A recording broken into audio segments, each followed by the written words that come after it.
What's up, everybody?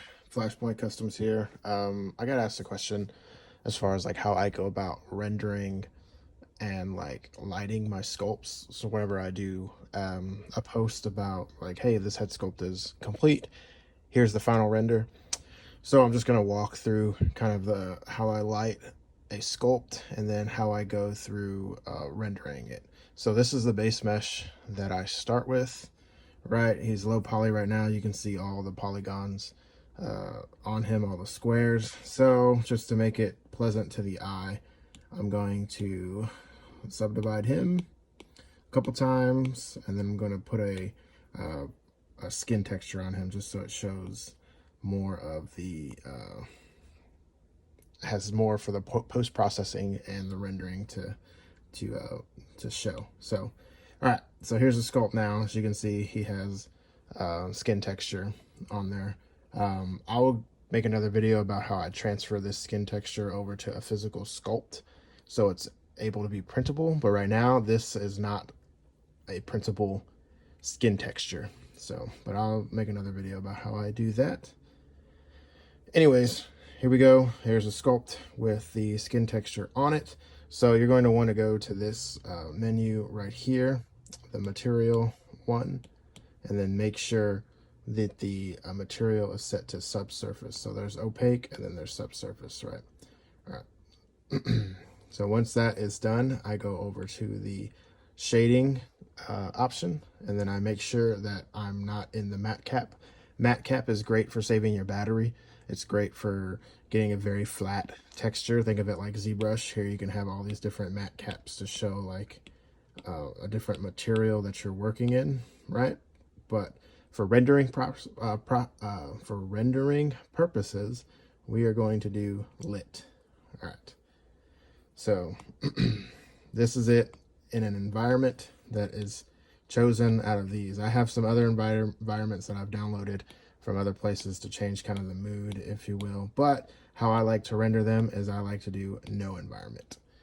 Oh, so the sculpt disappeared because there's no lighting information to give it. So we're going to add the lighting information. So we're going to add a light here, right? And I don't want this to be a sun. I want this to be a gizmo.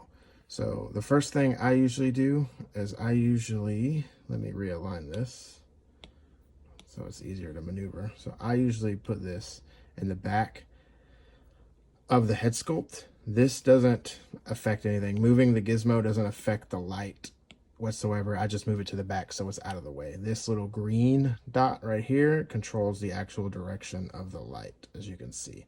So I want to do some rim lighting on this guy, so I'm going to make sure that the light is pointed as at the back of the head as much as possible, right? So that's a little up. It's a little tricky to get it there, but that is close enough. And so we want it to be a really bright light, so we're going to go up here to intensity, and if you tap it, you'll bring up the little menu.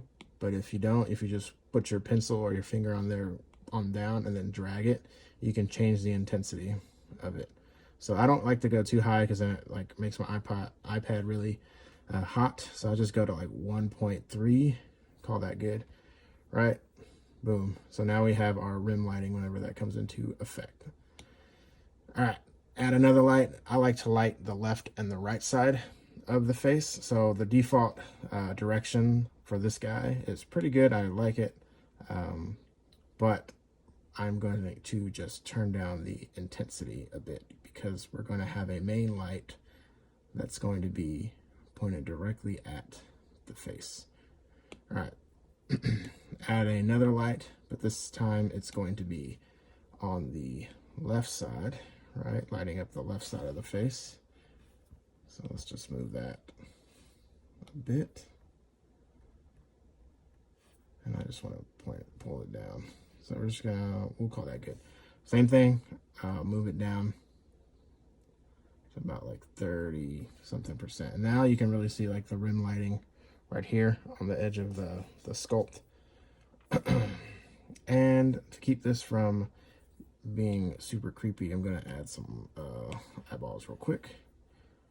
just so we can, there's not two black holes staring back at us. All right, so I'm just gonna move these eyes into position. Right, doesn't have to be perfect because I'm just trying to show lighting as the main point of this tutorial. All right, cool. We'll just stretch it a little bit and move it in. All right, validate that, and then I'm going to symmetry it using the symmetry world to the left, and then split and mirror.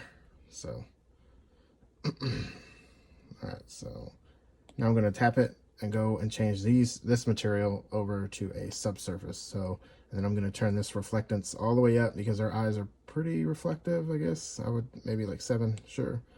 I'm going to paint it. Our eyes aren't rough. And I'm going to make them as white as I can. Yep, and then paint all. All right, so now we have some eyes in there. Let me just go back to the view. All right, so we're getting there with our lighting, right? But we got the back, we got the left and the right, but we need something that is pointing straight on, and this is where the main light is going to be. Go into the gizmo tool, and then I'm going to just move this up, if you will, out of the way. Oh, let me fix that. This is just so I know where it's at, or I'm envisioning the light to be, right? But once again, this green dot is where it's going to really pull the light in. All right, that's good. I'll call that. I keep that at 1, or depending on how the mood that you want your sculpt to be, you can change the intensity of it or leave it there. But I'll leave it at 1 for the purposes of this. All right, so now we have our sculpt lit. Right, looks pretty good right now, but there's an option here. Whenever you go into the camera focal like aperture icon, you tap that, there's an option called post process, and in here this will just like, you're able to edit it and accentuate some details of it, or cut back on some details. So I'm not going to go into every single one. Honestly, I figured this out by just messing around with it. As you can see, I have different presets of my own, but if you just start messing around with it, you can start to find a sort of preset that you like. All right, and then I'm just going to go with flash 4, as you can see, and then once all of your post-processing is done, I try to make it to where I try to post-process mine to where you can see a lot of the sculpt detail, because that's what I focus on, because I 3D print everything. So I'm trying to show as much detail in the sculpt as possible. So I have my post-processing settings set to show all the dips and the high points of it using the curvature option. So you can set what color you want the high point of the sculpt to be and the low point of the sculpt to be. I usually just go black and white because I try to render my stuff in a gray sort of material. Speaking of material, this guy looks very sweaty. He's very shiny. So if you tap him to select him and you go to the painting, I try to keep the roughness kind of like intersecting the E, and then I choose that like a gray-ish to, you can also pick whatever color you want, but I choose a gray to do my renders in. All right, paint. And as you can see, he's not as shiny, but if you want him to be shiny, then go ahead and go for it. But that's how you change the material of it, and that's how I get my renders. And then when you're ready to actually do the render of the image, you then just hit the folder up here, go all the way down. I like to pick 4K, but then hit custom, because it then keeps the 4K options, if you will, and it renders, I think, the same. It just doesn't have any bugs. There used to be a bug where if you render at 4K, it would skew the image a bit, but if you hit 4K and then hit custom, it'll take the screen, if you will. And then you can hit this to preview it and see, like, here, this dotted line is where anything in it is going to get rendered as an image, right? So you can then modify your image, and if you want it to be How many iterations and frame samplings it's going to go through is up here. I usually just select 400 because it's kind of a nice medium for it's not too long and not too fast. And the more samples, frames or whatever, the smoother the render is going to be. So however much time that you have to spend for rendering, then that's up to you. So you render it. If you want a transparent background, you can hit the transparent background. I usually just leave it and then I hit export. Yep. And then it'll do the rendering. I will speed up this process and then show you the end result. All right, and then this is what your final render is going to look like. You can then save it to your photos or share it or airdrop it to your phone or whatever you're going to post it on, as far as like Facebook or Instagram or whatever. But this is how you get that render.